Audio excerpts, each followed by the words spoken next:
great to be back at home. We haven't been at home in it'll be about 28 days since we play a home game, which is kind of unusual, but it's how the schedule panned out for us this year. So, last time we were at home was electric atmosphere. Fans gave us a great home field advantage, and that's so critical in this league. Hopefully we have a great turnout for the game, an electric atmosphere, and a great home field advantage to play to our benefit. Going to be a tough game. Playing the team we played last year was a double overtime battle. So we know how physical they are of a team against team, kind of a little bit of their back against the wall. Have been in some tight games, close games, struggled a little bit, but they play great defense. Got some veteran guys over there, big physical guys on defense, do a great job stopping the run, forcing you to execute and up and down the field. Offensively, they get their quarterback back, which is obviously going to be a huge benefit to them with a very veteran offensive line. So it's going to be a huge challenge for our guys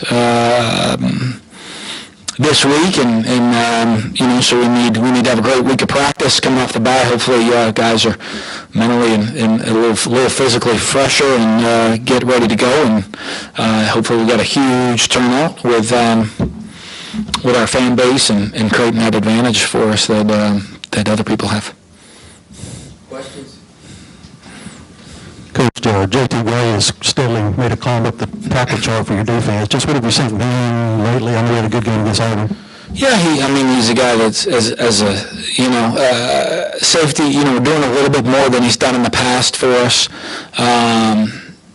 on the field, and so I think he's getting more comfortable growing into that. He's a very physical player, has the ability to make plays in the open field, has the ability but plays the game physically. So with the speed and the physicality, we expect him to be a playmaker on the field, and it's good to see him start to improve his senior year. Hey, Dan, you mentioned last week that Reggie Todd and Jamal Couch probably get a little bit more first-team reps. What did you see from them last week? I thought they both had a really good approach to practice, of working hard and, did what you'd hope they'd do and expect to do. Now, as young players, they have to it can't be, hey, in a couple days, I did good for a couple days, so I'm okay now. It is a long, hard journey and a path to success. So to see them be successful, I need to see them continue to grind, continue to improve, and continue to grow up that ladder, and move up that ladder, I guess, both of them. And it'll be good to see if they continue on that path. Hopefully, you're going to see more and more of them and more production out of both of them. Kind of a off-the-beaten-path question for you. A lot of teams in college football have kind of trophies for creating turnovers on the sidelines, like a championship belt or a big goal at the U. Have you thought about doing anything like that? No, it's cool, But everybody. I think we created the Juice Boys things, where everybody cheers before the kickoff and the guys getting juiced on the sidelines. And so a couple years ago, I see a lot of people do that too. But good ideas, and you see people probably, some people take some ideas from other people. So nothing with that yet for us. Coach, last year BYU had one of the better running back tandems you saw all year. They're gone now. What's kind of their personality now? What do you see different about them this year? Well, it's tough because their quarterback's been hurt, and he's a guy that was a quarterback before, and played a bunch for him, Tanner Mangum. So he's got a veteran experience, and he's got an offensive line that's pretty solid in front of him. But I think it'll be interesting to get him back, even he's still banged up, to get him back. They're going to be more comfortable in what they do and be able to stay a little bit more balanced with the passing game and the threat of the passing game with him back in the game. Coach, you mentioned that decision on Malik might be coming this week, and has anything been decided there? Chances are we'll redshirt him at this point, but I'll see. I haven't met with him today. Will any of the other guys that have been out be available? Yeah, we expect Gabe back, Trevor Jung back. So that's a couple starters. Martinez, I'm not sure yet. Corey Thomas, we're not sure yet. We'll have to check and see. I haven't practiced since Wednesday, so I'm waiting to see we get on the field today and tomorrow and see what Dan's report is for him. If Martinez is out, does that change the like what you do with the offensive line as far as like center goes, or would it just be Island at left tackle? Yeah, I mean, we have some flexibility. We're not, I mean, obviously not the flexibility you want, but we could potentially move guys around and have some different guys play different spots on the line. You could have, because you have Greg there. I mean, Elton's played out there before him, so you have rotation at the center you can do. Move somebody out to tackle. There's a bunch of different combinations we can use.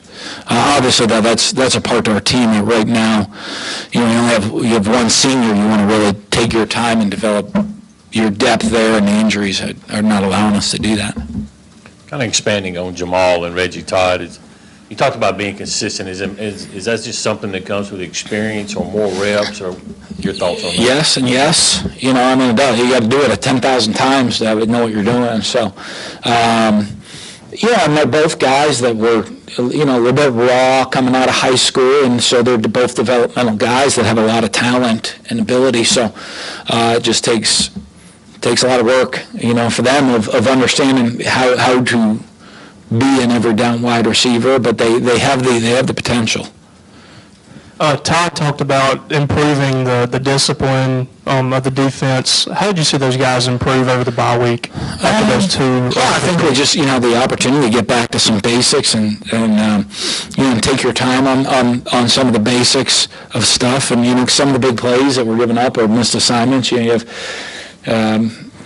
defensively, if a guy goes the wrong way, there's a gap there. Now sometimes it might not get exposed on a play. You might get away with one, and the offense just called a play to not take advantage of it. Other times they do, and if they find that gap, then there's nobody standing in the middle of the field when they're supposed to be. It's pretty easy throw and catch for a touchdown. So, just spend time though on the guys' basics and communication and talking and comfort level of making plays. When you've had teams that were good at creating big plays in the kick return game, what was it about those units that made that the case? It's a lot of different things. It's really the guys blocking.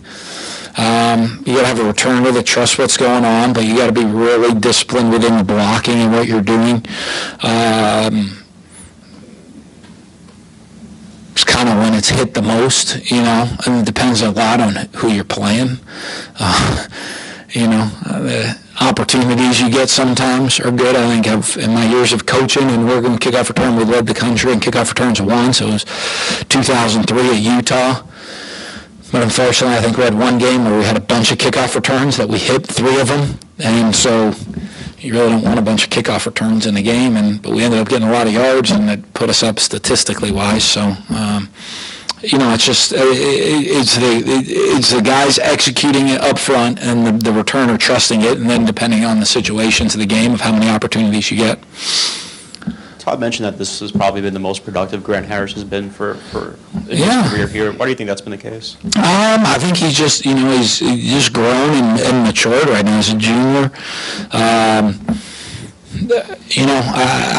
When we recruited him, I expected a bunch out of him, and and kind of maybe took a little bit longer to kind of show what he can do. And this year, fortunately for him, he's continued to stick with it, continued to work. Coach Bake's done a good job coaching him, and pushing him and sticking with him. And all of a sudden, you're starting to see him be productive and make some plays.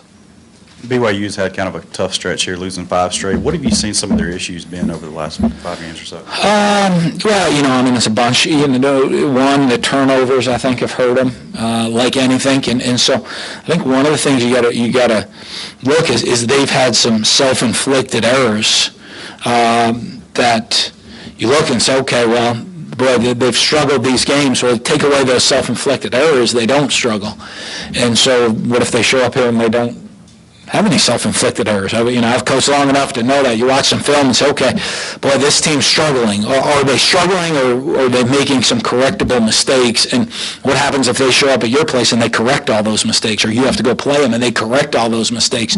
Very different team that way. So I think that's kind of hurt them. They still play really good defense.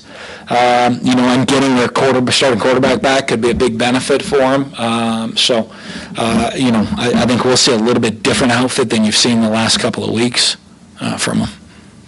Hey, Dan, you mentioned also that Nick was working on fundamentals this week. Was that just normal bye week stuff? Or? Yeah, a lot. The bye week allows you just time to do things you might not have time to do. You're worried about, the game plan, the checks, how we're doing this. Their defense very different than anything than we see at practice, against ourselves. So when you're offensively, when you're doing that, a lot of the reps now are, okay, how are we going to block? These are how we're blocking against these plays. These are the routes we're going to run. These are the checks that we have in the game, and your game planning bye week allows you to take time and say, okay, well, we're not worried about how we're blocking this against that team. We get to really just worry about ourselves and our technique and our fundamentals. You had 7 false starts in the Auburn game. What did you do last week, and what do you plan to do this week to try to correct that? Hopefully stay on sides, Hopefully being at home helps, I hope they have 7 false starts that our crowd inflicts on them, that's tribute to the crowd and the atmosphere at Auburn that they created, that we have the opportunity, our fans have the same opportunity to create at home for us.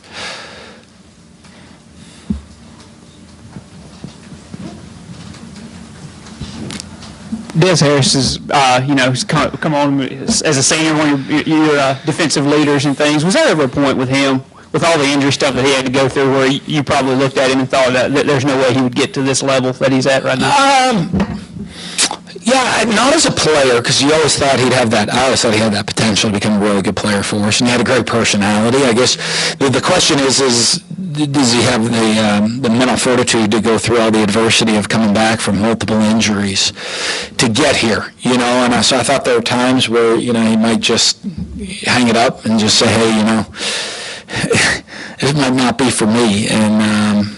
But I think if there was with him, even you talk, but he was able to fight through it and push himself through it, and I'm sure right now he's very happy that he has.